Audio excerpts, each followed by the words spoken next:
Kilimo cha nyanya Tanzania kinajulikana kuwa ni mojawapo ya kilimo kinachoingiza kiasi kikubwa sana cha kipato kwa wakulima, hasa katika maeneo ya mikoa ya kaskazini na kusini mwa Tanzania.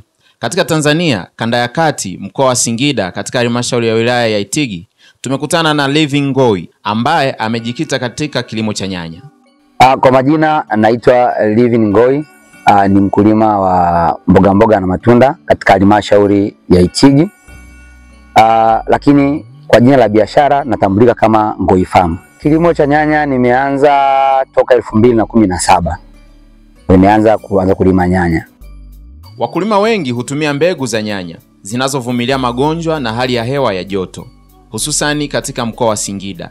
Mbegu bora na za kisasa huleta mavuno bora na yenye tija zaidi kwa wakulima. Ngoi ameweza kupambana vipi na hali hii?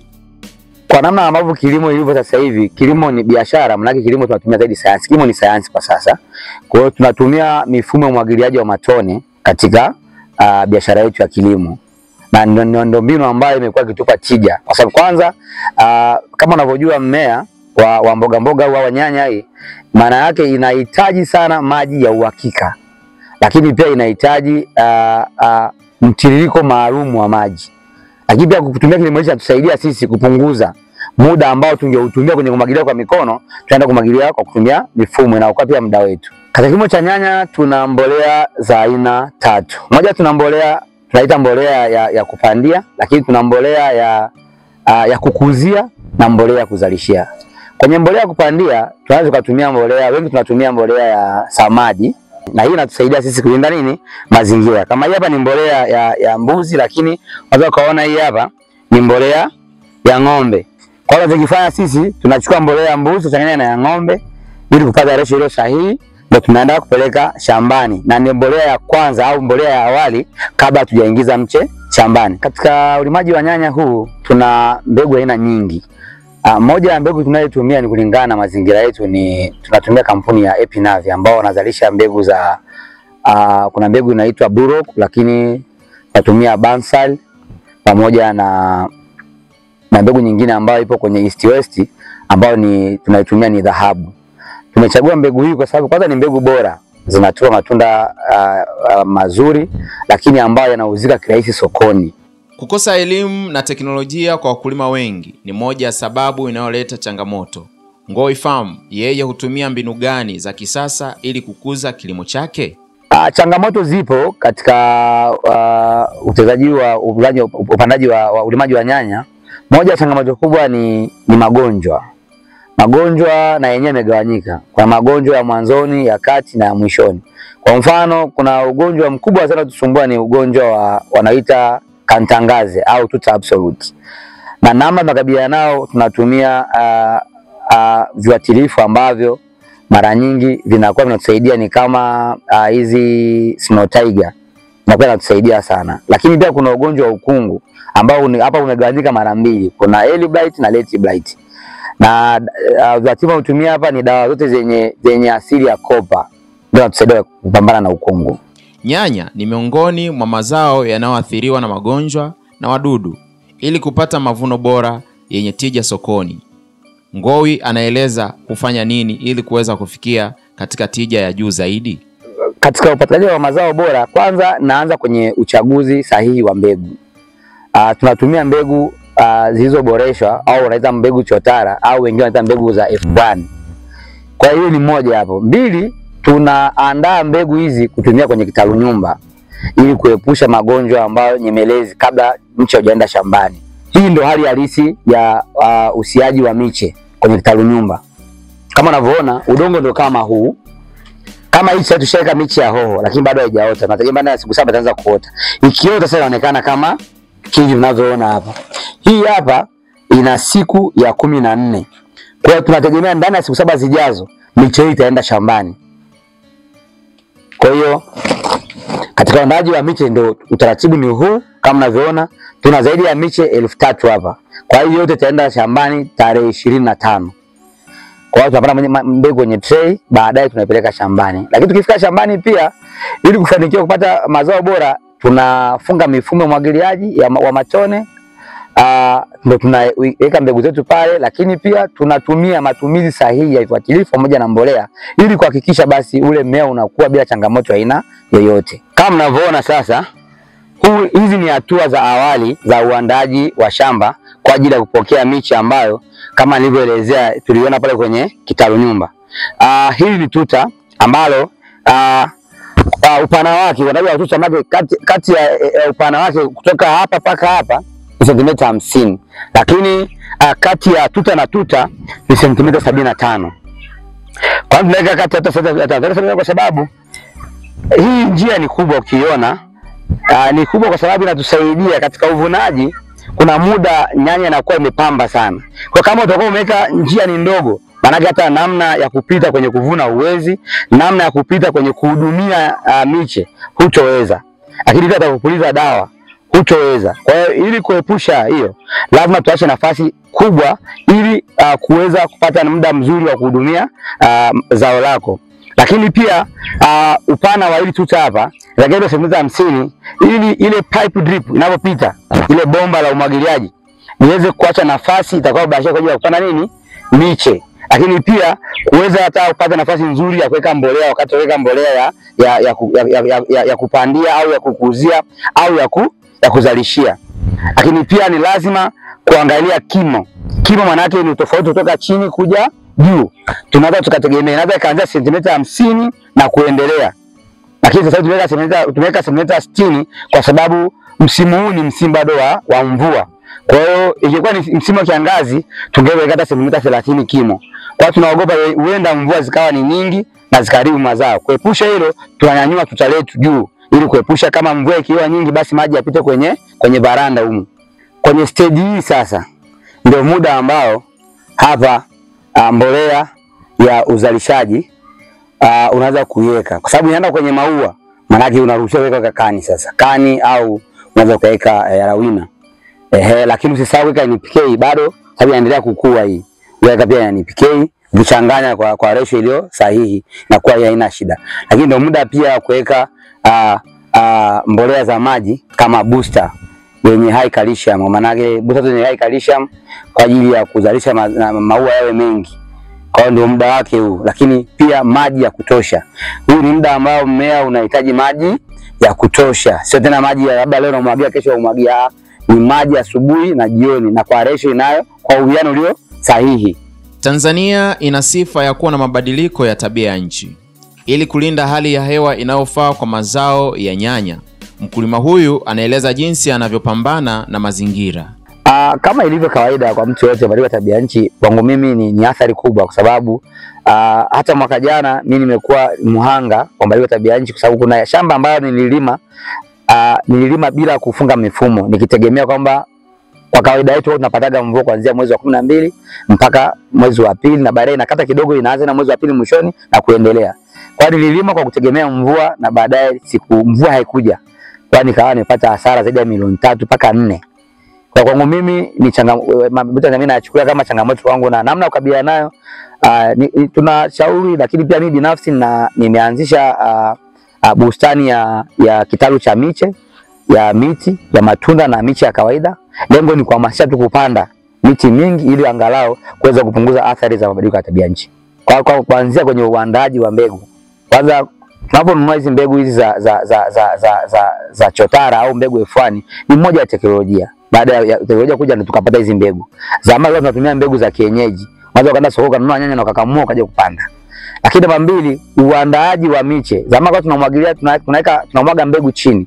Lakini sasa hivi teknolojia imekuja, tunaandaa kitalu nyumba maalum kwa ajili ya kuzalisha miche. Unanunua tray, unanunua udongo, baadaye unazalisha miche iliyo bora na ya kisasa.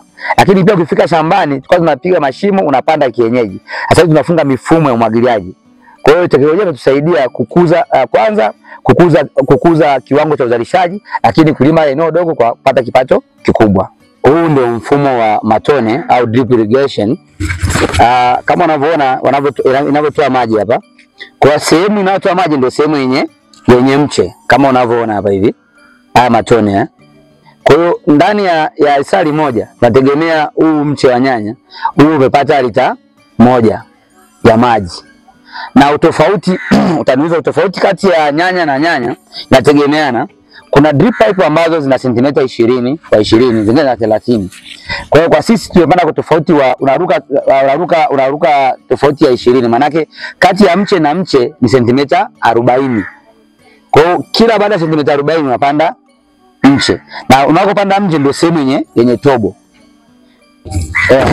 Kwa hiyo unahakikisha kila mche unapata maji. Na sio mbaya wakati unafanya ukaguzi wako ukajidhihirisha kwamba je, kila sehemu yenye mche maji yanatoka, na kama hamna maji basi ujue unachukua hatua kwa wakati ili kila mche upate maji. Kama mnavyojua sasa hivi athari za mabadiliko ya tabia nchi, sisi kama Ngoi Farm tumeamua kuanzisha kitalu hichi cha miche kama kuna miche ya matunda kwa ajili ya kukabiliana na athari za kimazingira. Na miche hii tumekuwa tukilima sisi wenyewe, tukiipanda sisi wenyewe, lakini tunakuwa tunagawa katika mataasisi ya umma, lakini vile vile kwenye wakulima ambao nafanya nao kazi. Ninapoenda kumfungia kwa mfano mfumo au kumpa ushauri, pia nampa na elimu ya utunzaji wa mazingira, ikiwemo kumpatia miche kwa ajili ya kuhakikisha anaipanda kwa ajili ya lengo la kulinda mazingira. Moja ya changamoto za kiuchumi ni pamoja na kukosa mtaji katika uwekezaji na uzalishaji. Naposema mtaji katika uwekezaji, kwa mfano ningetaka kama alivyo mfanyabiashara mwingine yote anahitaji kukua. Na mimi kama nilivyo mkulima nahitaji kukua. Kama nimelima mwaka huu eka moja, basi mwaka kesho nataka nilime eka 2. Kwa hiyo changamoto kutana ni katika mtaji wa uwekezaji, kama ununuaji wa mashine, uchimbaji wa kisima cha kudrill cha umwagiliaji kile ambacho kikubwa chenye uwezo wa kutosheleza hata kumwagilia eka 2, 3 mpaka 5. Lakini pia mtaji katika uendeshaji kwa maana ya ununuzi wa mbegu, utanuzi wa kitalu nyumba, lakini pia na kupata angalau basi ununuzi wa malighafi kama drip pipe na viungo vyake. Kupitia kilimo cha nyanya, wakulima nchini Tanzania wanaweza kufaidika na mapato, ajira na maendeleo ya jamii ikiwa watatumia njia bora za kilimo na kutafuta masoko ya uhakika kwa mazao yao.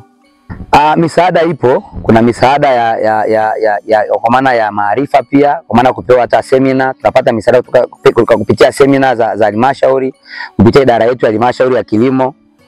Kwa ndugu yangu bosi wetu wa kilimo hapa Mgalula amekuwa akiwa mstari wa mbele sana katika kututafutia semina katika mashirika tofauti, ikiwemo tumefanya kazi na nadhani IMED ambayo iko chini ya MEDA. Hawa ni wa Canada, wametupatia mafunzo ya zaidi ya siku 14 Dodoma. Lakini pia kupitia kwa afisa kilimo wangu ambaye ni Bwana Nchimbi, ameweza kutuunganisha na Ricoto ambao wao wametupatia mafunzo. Mpaka sasa hivi tuko kwenye mafunzo. Ricoto ipo chini ya WFP, lakini wakiwa wanafadhiliwa na Mastercard Foundation. Wao ndio wako na sisi mpaka sasa hivi kama waangalizi wetu, wanatupa elimu kuhusu bustani, lakini na namna bora ya urasimishaji wa biashara yangu ya kilimo. Ingawa kuna fursa kubwa ya masoko ndani na nje ya nchi, kilimo cha nyanya kinahitaji kuboreshwa ili kutatua changamoto ya uuzaji. Kwa upande wa masoko, kwa sasa bado tunatumia soko letu la ndani la halmashauri ya Itigi. Lakini asiwezi kusema nakosa masoko kwa sababu kwanza bado kilimo tunachokilima sisi hakijaweza kutosheleza walaji wa halmashauri ya Itigi, wafanyabiashara wadogo na wakubwa wa halmashauri ya Itigi. Bado tumekuwa mashuhuda kwamba tunaona nyanya zinatoka sehemu mbalimbali zinakuja. Hii ni kiashiria kwamba bado tunaolima nyanya tumeshindwa kukabiliana na soko. Lakini changamoto katika masoko ni labda tuseme ni kwenye bei tu. Kuna muda ambao wasema low season, yani kuna muda ambao nyanya inakuwa inashuka bei kwa sababu maeneo mengi yakuta yamelima. Na kipindi hichi inakuwa ni kipindi kuanzia mwezi wa 6 mwishoni mpaka mwezi wa 9 mwishoni. Baada ya hapo basi nyanya inaanza kupanda bei mpaka mwezi wa 5 mwaka unaofuata. Ni dhamira ya kila mtu ya mkulima wote kupata masoko ya nje, lakini tunategemea labda wadau wanaweza kuwezesha hili jambo. Kwa sababu kwa sisi binafsi hapa ukiangalia tunacho kilimo bado ni kilimo ni kidogo. Ni cha kisasa lakini ni kidogo. Kama tumeshindwa kutosheleza mazao za uhitaji wa ndani, kwa nje inakuwa ni mtihani. Kwa hiyo tunategemea wadau mbalimbali waje wawekeze sasa, ili sasa tushaonyesha tuna nia na tuna uwezo, waje wawekeze ili angalau sasa tuanze kuexport Mtazamo wangu ni uhakikisha kwamba kilimo ni mchongo. Niwaambie wakulima kwamba kilimo ni mchongo, niwaambie vijana kwamba kilimo ni mchongo, kilimo ni biashara, kilimo ni maisha. Kwa hiyo ushauri wangu au rai yangu kubwa, waache kubweteka sasa, waje kwenye kilimo, waje walime. Lakini wale ambao wanalima kabla kienyeji au kwa kutumia bado mbinu za kijadi, waje waingie kwenye kilimo sayansi. Walime kwa kisasa zaidi, kwani watalima kwa kutumia mfano eneo dogo lakini watavuna kwa tija. Kwa mimi nawashauri vijana wa vyuo vikuu, vijana wa darasa la 7, wa form 4 ambao bado hawana ajira, waje kwenye kilimo. Ya tahadhari ninayochukua katika mazingira ni pamoja na kuhakikisha kwamba kilimo ninachokilima mimi ni rafiki kwa mazingira. Kwanza nahakikisha kwamba lazima, kwa mfano mimi sasa hivi nimeanzisha kitalu cha miche nazalisha kwa ajili ya kulinda mazingira. Kwa hiyo katika bustani zangu zote za nyanya hizi nimekuwa nikipanda miche kuzunguka eneo langu. Lakini pia nimekuwa nikigawa katika taasisi mbalimbali zikiwemo kama shule, makanisa na nini, na wagaia miche hii kwa ajili ya kwenda kuzalisha kulinda mazingira. Lakini pia tunajitahidi kutumia mbolea zaidi ya samadi kuliko mbolea za viwandani. Lengo ni kulinda pia udongo usiathirike zaidi na mbolea za viwandani. Hii biashara kubwa nyingine nazalisha nyanya, tena nyanya za nyanya bora, miche ya F1 au miche chotara. Tunaizalisha kupitia kitalu nyumba, lakini tunampelekea mteja. Lakini utofauti wetu sisi wa kuuza miche hii ni ukiwa mteja wetu tukikupelekea miche, maana yake tunakupa na elimu ya namna ya uoteshaji wa hii miche, lakini namna ya utunzaji, kwa maana tunaanzia kupanda, namna ya kutunza, matumizi ya viuatilifu, lakini pia na matumizi sahihi ya mbolea. Lakini kama haitoshi, tunakupa na namna ya ufuatiliaji wa kila wiki kuona maendeleo ya bustani yako, na utakapoanza kuvuna tupo tayari kukutafutia soko kadiri inavyowezekana. Ninafunga mifumo ya umwagiliaji wa kisawa matone kwa bei rahisi kabisa.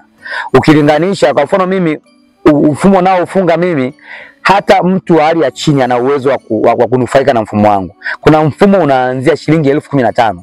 Nadhani mtu yeyote anaweza akapata huduma hii. Tunaanzia kufunga mfumo wa 15,000 mpaka milioni, mpaka milioni 2 kulingana na ukubwa wa eneo. Kwa hiyo nitoe wito kwa wateja au yeyote anataka kulima nyanya au bustani za mboga na matunda, aje awasiliane nasi. Tupo tayari kufanya naye kazi kwa ushirikiano, lakini tutamsimamia kama Ngoi Farm kuanzia hatua ya kwanza mpaka ya mwisho. Ngoi Farm, karibu tukuhudumie.